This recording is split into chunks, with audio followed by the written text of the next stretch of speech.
Assalamualaikum warahmatullahi wabarakatuh. Allahumma sholli wa sallim ala Sayyidina Muhammad.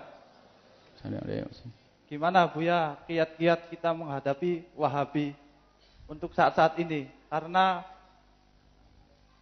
teman pesantren saya yang senior bisa keambil karena pengaruh Wahabi, dan murid saya yang nomor 1 gitu diambil karena Wahabi. Dan yang kedua, Buya, saya satu lagi yang bertanya. Satu aja, biar dipanggil yang lain. Assalamualaikum warahmatullahi wabarakatuh. Bismillahirrahmanirrahim. Untuk membentengi diri kita, keluarga, dan masyarakat dari akidah sesat. Memang yang namanya ilmu sangat penting. Tetapi tidak semua orang bisa mencakup ilmu yang seperti itu. Sebetulnya satu-satunya cara adalah ilmu. Cuman tidak bisa semua orang bisa mencakup, bisa mengetahui semua ilmu tersebut. Dan sesat bukan saja Wahabi atau masalah kesesatan banyak. Selain yang disebutkan masih banyak. Ada kelompok-kelompok yang lain yang sesat. Yang kadang pakai label yang serupa. Dengan label ahli sunnah, label sufi, label ini ada. Padahal tasawuf adalah hak. Kita mengikuti manhaj para ahli tasawuf. Akan tapi juga ada di situ benalu-benalu tasawuf. Benalu-benalu ahli sunnah wal jamaah yang harus dipangkas ya. Tapi kalau kemana tumbuhnya, dia bilang saya tumbuh di ahli sunnah wal jamaah. Muncul liberal dan seterusnya.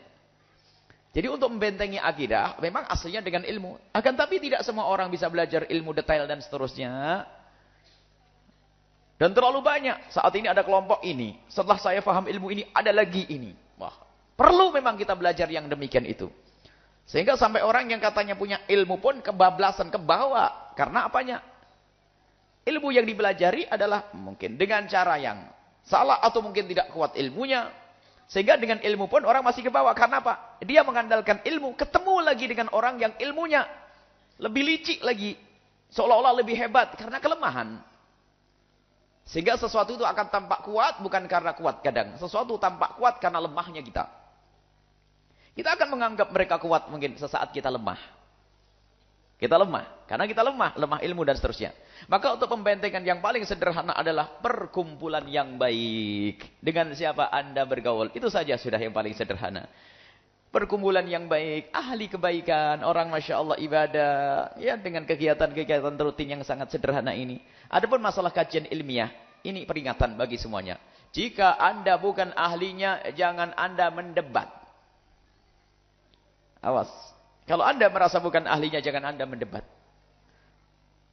Sebab kalau Anda mendebat dengan orang yang lebih pintar ngomongnya dari Anda bisa saja ke bawah di esok hari. Ini biasanya yang ke bawah itu adalah orang yang setengah pintar, sok jago, dikit-dikit ngomong. Sudahlah, jangan banyak membahas masalah itu, apalagi dengan mereka. Bahkan yang pintar pun sudah pengalaman dari akidah kita ahli sunnah wal jamaah asy'ariyah sufiyah yang bermadhab ini. Ketahuilah bahwa sudah benar-benar dengan hujah yang kuat disampaikan ke mereka, mereka pun tetap tidak bisa. Karena sudah kekerasan hatinya. Yang sudah ditaklukkan oleh para ulama kita dengan hujah-hujah yang jelas pun mereka tetap keras kepala.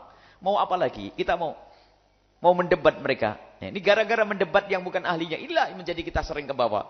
Maka sekarang yang perlu kita galakkan membuat perkumpulan. Sehingga ada program yang dihadirkan oleh pesantren adalah memasuki musola-musola untuk mengadakan sholawat, tausiah ringan, kebaikan, baik dengan orang tua, baik dengan saudara. Yang kita sebar kemana-mana. Hidupkan ini, itu menjaga. Karena punya perkumpulan pergaulan. Perkumpulan yang istimewa ini selamat. Yang dengan kegiatan-kegiatannya ini hujah. Nah, kemudian. Jika ada orang yang ada diskusi dan sebagainya. Itu perlu dilayani, tapi ketahuilah siapa yang melayani. Anda bisa melaporkan.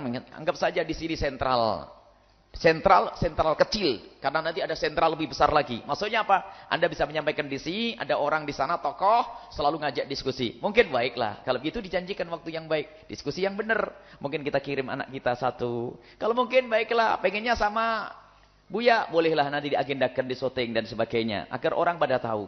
Kalau bukan ahlinya, jangan meladeni. Kalau Anda berkata, sudahlah Pak, mau apa sampean? Mau ngajak ribut. Sudahlah, orang sudah ibadah dari dulu. Ini bid'ah, baik. Kalau menurut ente bid'ah, berarti guru saya juga ahli bid'ah. Ente pengen ngajak orang benar atau tidak? Iya, saya dakwah amar ma'ruf nahi munkar. Baik, guru saya juga manusia yang pengen masuk surga. Ayo, saya bawa ke guru saya, nasihati guru saya nanti. Saya jamin guru saya nggak marah kok. Kalau Anda menganggap saya guru misalnya, saya tidak akan marah kalau dinasihati. Suruh saya lagi nasihati. Kalau transportasinya saya bayarin nanti. Saya pengen masuk surga kok. Kalau ada yang berani menyesatkan di sini, datang ke sini, nanti dibiayai. Nanti jangan, dan aman. Kalau nanti jaminan keamanan, anak sini ada mukul. Kalau ada yang mukul, tak hukum anak-anak itu nanti. Jadi pokoknya jangan dilayani. Kalau Anda melayani, sementara Anda tidak ahlinya, Anda yang kemakan nanti. Bukan Anda yang kemakan, yang mendengar Anda kemakan. Wah, berarti nggak benar nih. Yang kita punya akidah ini nggak bisa ngomong salah. Berarti beneran dia. Wah, ini jadi problem lagi, masalah lagi. Jadi paling mudah untuk membentengi, karena kesesatan bukan itu saja. Banyak kesesatan-kesesatan di Indonesia. Perkumpulan yang mulia semacam ini.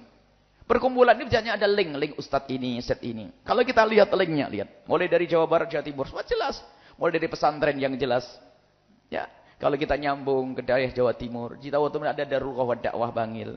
Kemudian nanti ke arah utara, nanti ke Gresik ada Mambaus Sholihin, nanti ke arah Lamongan ada Langitan, ada ini link-link yang jelas itu, akidah-akidah yang benar. Nanti ke arah selatan ada Lirboyo, nanti terus ada Mangunsari, ada Mas. Kemudian yang ke arah Jakarta ada orang-orang mulia, para ulama-ulama tokoh, ada linknya, mereka ini sudah jelas. Jangan suka aneh-aneh dah yang dibawa oleh orang-orang baru. Jadi kita punya perkumpulan kecil, tapi perkumpulan kecil ini nyambung dengan perkumpulan besar yang akidahnya jelas. Itu saja sudah. Urusan dialog kalau bukan bagianmu, jangan berdialog. Ketahuilah, dialog orang yang tidak ahlinya itu adalah seperti orang berperang dengan senjata yang lemah, maka akan menjadikan mereka mengalahkan kita. Sehingga akan dikatakan kamu lemah, kamu tidak punya hujah, kamu tidak punya dalil. Padahal ulama kita kaya dalil. Jadi jangan sampai kita melakukan dialog, biarpun dialog kecil dengan saudara, nggak indah gitu. Langsung aja, Dek, kamu tuh mau apa sih, Dek? Setiap hari kamu nyalain saya bid'ah-bid'ah sesat-sesat. Mulai kapan kamu ngaji? Saya sudah belajar, Bang. Baik, Abang belum belajar. Kalau begitu udah, Abang belajar dengan guru. Saya juga belajar guru. Bawa saja dia, supaya Anda menghentikan. Jangan biasakan di rumah kita ada debat. Ada orang gayanya ribut, gayanya debat, Ada orang punya penyakit gayanya debat, Diskusi setiap hari sampai gak tidur, mau tidur ngomong itu. Apa gunanya? Tutup, sudahlah. Ente itu basi omonganmu itu. Sudah dibahas para ulama. Sudah basi dibahas para ulama, dan ulama saya juga tahu kalau ente benar amar ma'ruf nahi munkar, tegur. Sampai hari ini tidak ada yang negur. Kelihatannya saya tidak terlalu tampak serem, Bu, ya. Ya, saya tidak terlalu tampak serem, ya. Kadang-kadang serem, ya. Cuman kalau memang orang-orang di Cirebon itu betul niat amar ma'ruf nahi munkar, menghentikan bid'ah dan kesesatan ahli tasawuf bermadhab Asy'ariyah, kan saya biar diajak ngomong. Bukan di belakang sana orang-orang ibu-ibu di kampung lalu difitnah, ini syiah, ini bid'ah, ini sesat, ini orang kampung kan jadi bingung. Kalau orang betul-betul ngerti bagaimana orang memangkas sebuah kejahatan itu kepalanya dulu. Kepalanya ditaklukkan, ditundukkan, baru nanti yang bawah ngikut. Sekarang kita tidak pernah ada yang menasihati secara serius. Duduk, Buya Yahya ini sesat, Buya. Oh begitu. Buya ini ahli neraka. Boleh Anda ngomong begitu, cuman duduk. Kenapa saya ini sesat? Tunjukkan. Tidak pernah hari ini, bahkan sebaliknya. Yang kita mencoba, kita ayo diskusi. Jangan Anda membicarakan seperti itu. Di luar sana, kita obrolkan. Kita ngobrol dengan beberapa orang. Tidak berlanjut. Yang katanya sampai 12 masalah. Baru satu masalah sudah selesai. Ada kemana? Kalasannya sibuk dan sebagainya. Ini amar ma'ruf nahi munkar. Umat yang banyak ini. Kalau memang Buya Yahya sesat, ini loh yang dengar orang banyak. Mestinya kalau engkau benar, betulin ini. Kalau ini betul, nanti kau benerin sesatan saya ini, nanti yang lain selamat. Sekarang tidak, itu semua menunjukkan kalau itu adalah kemunafikan. Akhirnya yang difitnah orang awam, musola-musola. Maka sekarang kita balik. Siapapun yang punya masjid kok tidak aktif, musola yang tidak hidup bisa berkomunikasi nanti. Gimana dihidupkan dengan sholawat, dengan zikir, dengan perayaan-perayaan agar hidup di masyarakat itu. Sehingga orang yang akidahnya sesat sudah nggak berani, mau deket-deket sudah. Aduh ada ini lagi, besok ada zikir lagi ada. Akhirnya minggir sendiri nanti. Cuman karena apa? Kita ini malas. Dia tiba-tiba nengkreng jadi imam, jadi khotib, jadi macam-macam. Karena apa? Kelemahan kita. Sehingga ada yang berkata, wah mereka kuat. Bukan mereka kuat, karena kita malas Berjuang. Kita malas berjuang. Wong ada masjid yang sudah bisa kita ambil alih saja. Cari imamnya nggak bener. Giliran dapat imam sholat duhur. Bismillahirrahmanirrahim. Ngeraskan suara. Kan bingung orang jadinya. Nah ini. Kita itu lemah ya. Kita lemah. Bukan karena mereka kuat. Kita lemah semangat. Padahal ilmu banyak. Maka kami menghimbau. Hei para asatid. Hei para alumni pondok. Ayo bangkit. Jangan tidur. Mondok 12 tahun. Nggak ngapa-ngapain. Alasannya nggak bener. Alasannya bener tapi nggak bener. Alasannya saya mau kerja dulu, cari duit dulu. Saya pengen jadi juru dakwah yang mandiri, nggak minta sama orang. Kelihatannya alasannya bener. Akan tapi kalau sudah kaya biasanya lupa, ngelanjutkan. Nggak lagi terjun di dunia dakwah. Ada yang balik ke pasar, ada balik ke kebun dan seterusnya. Kita pengen, ayo yang pernah mondok bertahun-tahun, ayo Anda punya ilmu. Tinggal diasah kembali. Yuk hidup dalam berjuang di jalan Nabi Muhammad. Jangan tidur. Alumni berapa ribu setiap tahun keluar alumni. Mereka ada yang berkata, tapi mereka kan juga mengeluarkan alumni banyak yang gelarnya LC, LL. Tapi ente kan juga punya ijazah dari pondok-pondok yang banyak itu. Lebih banyak ini alumni kita itu lebih banyak. Cuman bedanya mereka itu biarpun hanya menghafal hadis kulla bid'atin dhalalah itu mereka berani ke kampung-kampung. Ini yang katanya hafal bulul ma'ram fatul mu'in 6 kali. Kemudian Sahih Bukhari hatam Ihya Ulumuddin tidur. Apa guna? Kita perlu bangkit wahai anak-anak muda. Hei para santri, ayo bangkit. Ada manajemen dakwah yang harus kita bangun. Ada tata aturan. Gimana kita berjuang, bagaimana kita maju. Sehingga kalau memang mereka itu betul-betul marak dan ada kekompakan. Kita ingin bahkan kita duduk dengan mereka. Ayo dakwah itu seperti apa caranya. Hidangan seenak apapun kalau disajikan dengan cara yang tidak baik, orang susah untuk mengambilnya. Kita perlu mengemas. Sudah dikatakan bahwa setiap zaman itu Allah akan menghadirkan ulama yang akan bisa berbicara dengan lesan zamannya. Dengan lesan zamannya. Sekarang zaman apa sekarang? Hendaknya kita bisa berbicara sesuai dengan lesan zaman sekarang ini. Segala bentuk kehidupan kita masuki. Beberapa alat-alat apa semua yang bisa menyampaikan informasi ke orang lain masuki itu semuanya. Sampai hari ini pun kita menyeru, kami ingin kalau setiap pondok pesantren di setiap kabupaten mau membuat radio yang benar saja, radio itu adalah 1/20 pondok pesantren yang dibangun miliaran itu. Dia bisa membangun pondok miliaran, gedung miliar. Ketahuilah gedung itu hanya bisa menampung 2.000 orang, 3.000 orang. Akan tapi membuat media yang bisa didengar oleh ribuan orang, puluhan mungkin ratusan ribu orang tidak segera dibangun. Giliran musuh-musuhnya itu membuat radio, bengong, gimana ini?